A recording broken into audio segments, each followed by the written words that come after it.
દર્શક મિત્રો, આપ જોઈ રહ્યા છો લોક સામના ન્યૂઝ અને હું છું પરમાર અનિશા। તો જોઈએ આજના સમાચાર સુરતથી અમારા રિપોર્ટર નૈતિક રેશમવાળા સાથે। સુરત એસઓજીએ સૂર્યા મરાઠી ગેંગના રીઢા ગુનેગારને પિસ્તોલ સાથે ઝડપી પાડ્યો। અગાઉ સ્થાનિક સ્વરાજ્યની ચૂંટણીઓ પહેલા કાયદો અને વ્યવસ્થા જાળવવા પોલીસ એક્શનમાં વર્ષ 2024ના ઝઘડાનો બદલો લેવા યુપીથી ₹35,000માં પિસ્તોલ લાવનાર આરોપી દીપક કુટેરની ધરપકડ।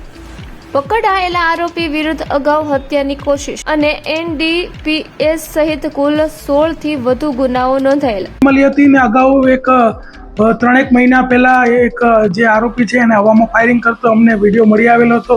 તો એના અનુસંધાને અમારી ટીમ સતત વોચમાં હતી। દરમિયાન એક આરોપી જે છે દીપક કુટેકર કે જે સૂર્યા મરાઠી ગેંગનો છે એ ગઈકાલે પિસ્ટલ સાથે પકડાઈ ગયો છે, જેની કિંમત 35,000 છે।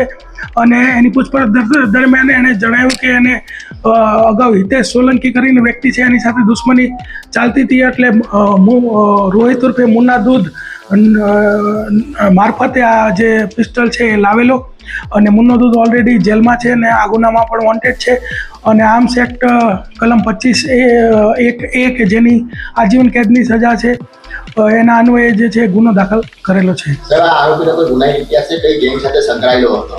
આ આરોપી જે છે સૂર્યા મરાઠી ગેંગ સાથે સંકળાયેલો આરોપી છે અને ટોટલ અત્યાર સુધીમાં 21 ગુના છે। 4 વખત એની પાછા થયેલી છે અને 1 વખત તડીપાર થયેલો છે।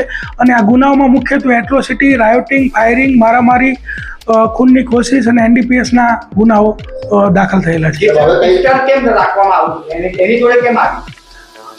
એને હિતેશ સોલંકી કરીને એક વ્યક્તિ જે છે એની સાથે દુશ્મની ચાલતી હતી, એટલે એના બચાવવા માટે આ પિસ્તોલ રાખતો હતો। હિતેશ સોલંકી કોઈ ગેંગ સાથે સંકળાયેલો છે? બધા અલગ અલગ ગેંગ છે, એક જ ગેંગ છે? એ તપાસ અત્યારે અમારી ચાલુ છે કે હિતેશ સોલંકી કોણ છે। તો ફરી મળીશું એક નવા સમાચાર સાથે, ત્યાં સુધી જોતા રહો લોક સામના ન્યૂઝ।